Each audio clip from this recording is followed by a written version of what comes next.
हम कराची में मनशियात फरोशों के खिलाफ एक ऑपरेशन करने जा रहे हैं। कराची शहर की हर चीज को उखाड़ फेंका गया है। ये पूरा कराची में घूम रहे हैं, अपना नशा पूरा करना है इसको। एक आपने इधर से नाला स्टाफ की तरफ से जाना, एक भाई जगह है वहाँ पर अभी एक बड़ा अड्डा भी है और वहाँ मेन जगह पर अभी हम मूव हो रहे हैं सर।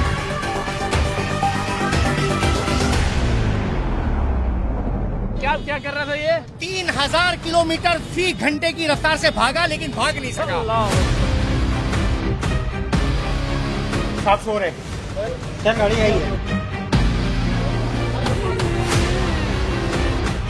तो बेटा आपके नशे में लग गया है। 2 बच्चे हम कितने खूबसूरत है, आप बोलोगे उनको मैं रखूंगा, मैं इनकी परवरिश करूंगा। आज यारों गोट के न मट्टी खा रहे हैं, सूखी रोटियां खा रहे हैं।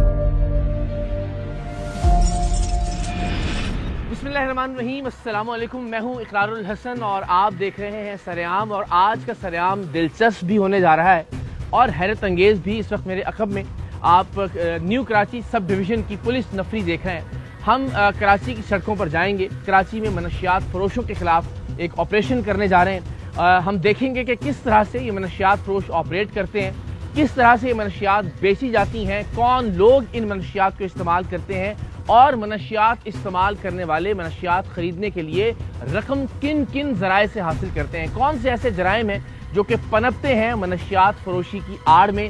हम कोशिश करेंगे इन लोगों से बात करें, उनका क्रिमिनल रिकॉर्ड चेक करें। वो लोग जो कि रिकॉर्ड याफ्ता हैं उन्हें जेल भिजवाया जाए और वो लोग जिनमें बेहतरी की गुंजाइश है उन्हें ईदी के मराकज़ में भिजवाया जाए ताकि वो ज़िंदगी में वापस लौट सकें। तो आज हम क्या करने जा रहे हैं, क्या तवक्को कर रहे हैं, किस तरह के मनाजिर आपको देखने को मिलेंगे, जरा बात करते हैं। जी अमीन भाई, अस्सलाम वालेकुम। वालेकुम अस्सलाम व रहमतुल्लाह। पहले तो जरा अपने इदारे के बारे में बताइए कि वो क्या काम करता है, उसका क्या बैकग्राउंड है। सर ये हमारा इदारा anti narcotics and crime control social awareness foundation है और ये जो लोगों को मंशियात के आदी लोगों को अल्हम्दुलिल्लाह पुलिस के साथ हम लेते हैं और मुख्तलिफ सेंटर के अंदर दाखिल करते हैं, जिसमें सबसे बड़ा इदारा अहदी फाउंडेशन है।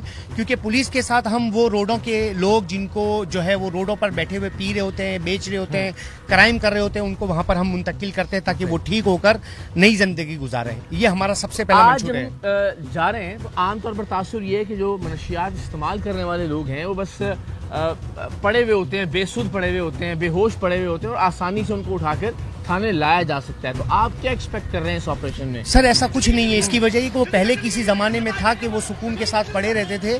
अब वो जब हमें और पुलिस को देखते हैं तो उनकी स्पीड रॉकेट की तरह हो जाती है, जो आज आप लाइव देखेंगे। अच्छा जी। तो क्या कोई नशा वो डिफरेंट इस्तेमाल करना शुरू कर दिया या वो असल में विजिलेंट हो गए हैं थोड़े? वो असल में पहले उन्होंने जो है ना इस तरह के बहरूपिये बने हुए थे कि आवाम को ये समझते थे कि बिल्कुल मजलूम है, जबकि सबसे ज्यादा जालिम है। क्योंकि इसके अंदर ही जो पड़े रहते हैं 5000 का लेकर 20,000 के बेचने वाले मंशियात फरोश इसी में मिलेंगे।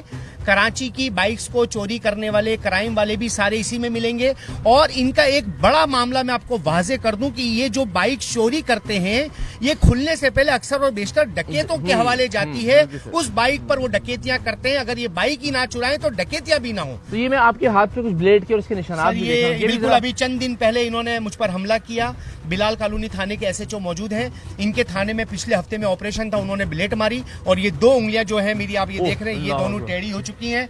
एक जो है वो रिसाला थाना में पकड़ने में इतनी मुश्किल पेश आती है। जी बिल्कुल हमला करते हैं। ब्लेड्स होते हैं उनके पास, चाकू होते हैं, नित्य नए औजार होते हैं जिससे हमला करते हैं और जान छुड़ाकर भागने की करते हैं। बिल्कुल ठीक है। सर आप क्या एक्सपेक्ट कर रहे हैं, यानी से पहले जो ऑपरेशन किए गए बिल्कुल किस तरह से रिएक्ट करते हैं? बिस्मिल्लाहिर्रहमानिर्रहीम। मैं SHO बिलाल कॉलोनी हूं। बिल्कुल अमीन साहब के साथ हम वक्फे से इनके खिलाफ ऑपरेशन करते रहते हैं। जहाँ जहाँ ये होते हैं उनको हम लेते हैं, लेने के बाद फिर इसको ईदी सेंटर में हम जमा कराते हैं। तो इसमें यह कि काफ़ी फ़र्क आता है। हमारे इलाके में चोरी की वारदातों में बड़ा फ़र्क आता है। खासतौर पर मोटरसाइकिलें वगैरह चोरियाँ नहीं होती हैं और उसके अलावा दीगर छोटे मोटे क्राइम में काफ़ी हद तक रुक जाते हैं। बिल्कुल बिल्कुल ठीक है। यासीन साहब आप भी जरा थोड़ा सा बताइएगा। अस्सलाम वालेकुम वरहमतुल्लाहि वबरकातुहू। सबसे पहले तो आपकी बड़ी मेहरबानी कि आप तशरीफ लाए और आपने ये मुहिम शुरू की। इसका मकसद ये जो नशे के आदी इंसान होते हैं वो हमेशा उनको कोई और जरिए मुआश नहीं होता, उसका सिर्फ चोरी करने का मुआश है। वो चोरी करते हैं, जो चीज़ उनके हाथ लग जाए, मोटरसाइकिल लग जाए, गाड़ी की बैटरी लग जाए, कोई भी लग जाए, उनका ये मिशन नहीं कि कोई एक ही चीज़ चोरी करनी है, उसको बेच करके ये नशा अपना हासिल करते हैं। और इनको जब गिरफ्तार कर लेते हैं हम लोग तो ऐदी हूँ में दे देते हैं। तो इससे एक जो नशे का आदी फर्द है वो एक दिन में उसे कितने पैसे चाहिए होते हैं जरूर लाजिम? कम से कम 1-2 टोकन के लिए उसको 500 रुपए तो मस्ट है। और ज़ाहिर उसका खाना पीना बाकी वो तो आम होटलों पे इनको वैसे ही मिल जाता है आजकल, जैसे वो बने हुए हैं आराम से।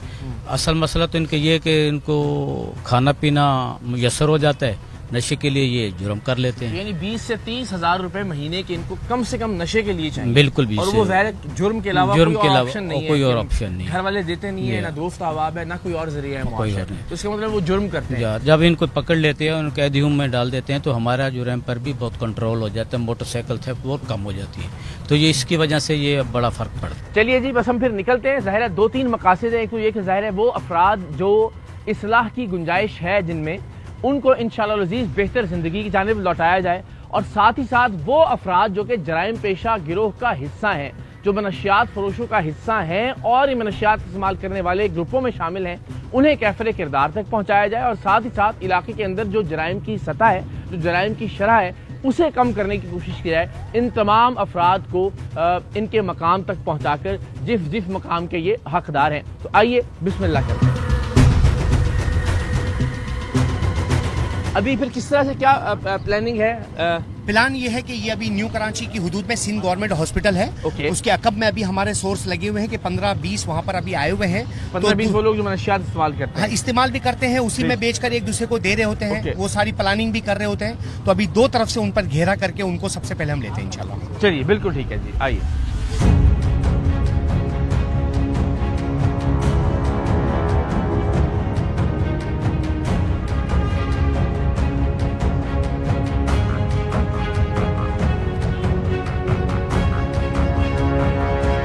Hello, how are you? Fine, thanks.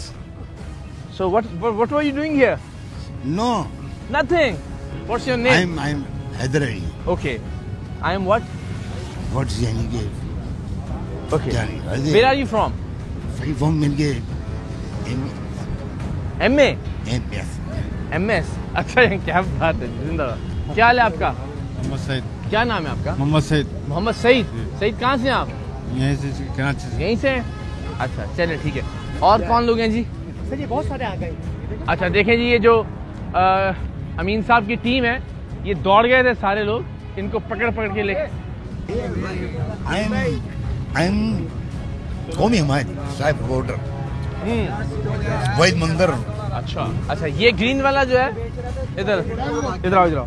ये क्या कर रहा था? अस्सलाम वालेकुम। ये बेच रहा था, वहाँ से हम पीछे से आए तो ये बेच रहा था। इसके साथ एक और था, वो दीवार छलांग मार के भाग गया। क्या निकाल रहा है पीछे? मैं आपको कार्ड दे रहा हूँ, अभी ड्यूटी से आया हूँ भाई, ड्यूटी से। मेरी गाड़ी भी वहीं खड़ी है, अभी आप कंपनी में कॉल करके पूछे। अच्छा जी सरकार, मैं तो यहाँ मेरी गाड़ी कल रात को हाथी और बबलू लेके चला गया। रमजान साहब ने खुद FIR काटी है 16 तारीख। ठीक है जनाब। अच्छा, ये सर ये एक ऐसी जगह है जहाँ पर बाइक्स लाके खोलते हैं और बताया जा रहा है कि आगे चेचिस भी पड़े हैं। तो मेरे ख्याल से हमें इनको गाड़ी में बिठाकर वो चेचिस की तरफ जाना चाहिए। बिल्कुल जाना चाहिए। आइए, जरूर, क्यों नहीं, आज आइए। हाँ, प्लीज।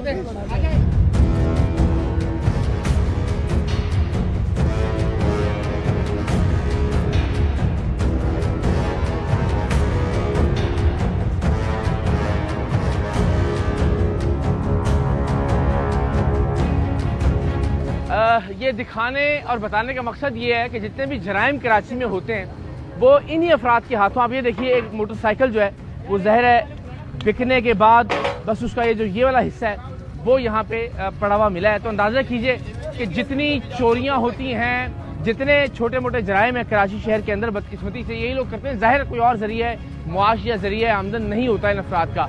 ये जो थैला अक्सर ये लटकाए फिरते हैं अपने पीछे, इस थैले को क्या कहते हैं? ये जादुई थैला है। अब देखिए, ये मोटरसाइकिल है, इसका सारा सामान ये इसी थैले में इन्होंने गायब कर दिया। हाँ, बाइक चोरी करके उसमें चली जाती है, जमीन की जो केबिल है वो अब ये बाइक जो है वो किसी थैले में जा चुकी है। ये थैले में जा चुकी है। बिल्कुल ठीक है। मतलब कराची की कोई चीज इनके थैलों में महफूज नहीं है, इसलिए उसको जादुई थैला कहते हैं, क्योंकि उसमें वो थैला भरता है, रात को वो थैला बिकता है, फिर वो नशा खरीदते हैं, फिर अगले दिन उसी मिशन यानी चोरी पर खड़े हो जाते हैं। और कराची की 5,000 रुपए, ये 50,000 की बाइक 3-4 हजार में सामान खुलकर बिक जाती है। देखिए, बिल्कुल देखने में लग रहा होगा कि ज़ाहिर बड़े मजलूम लोग हैं कि जिनके खिलाफ ये कार्रवाई की जा रही है। इन्हीं की भलाई के लिए कार्रवाई है कि अगर वाकईतन ये मजलूम है तो इनको इस्लाह के लिए किसी इस्लाह घर में भिजवा दिया जाए। लेकिन वो लोग जो कि कराची में जराइम के मुर्तकब होते हैं। कराची शहर की हर चीज़ को उखाड़ फेंका गया है। कराची में बाइक चोरी से लेकर हमारे जो पुल हैं उन्हें काटने से लेकर रेलवे के ट्रैक्स जो हैं उन्हें बेचने तक हर जुर्म में मुलव्वस अफराद यही लोग हैं। और अगर इनका खात्मा कर दिया जाए, खात्मे से मुराद है कि जो मनशियात बेचने वाले हैं उन्हें जेलों में भिजवाया जाए, जो मनशियात इस्तेमाल करने वाले हैं उनकी इस्लाह की जाए, तो मुझे उम्मीद और यकीन है कि जराइम की शरह इंशाल्लाह बहुत कम हो जाएगी। तो इस तरह के जो जादुई थैले हैं उनसे हमारी जान छूटना बहुत ज़रूरी है।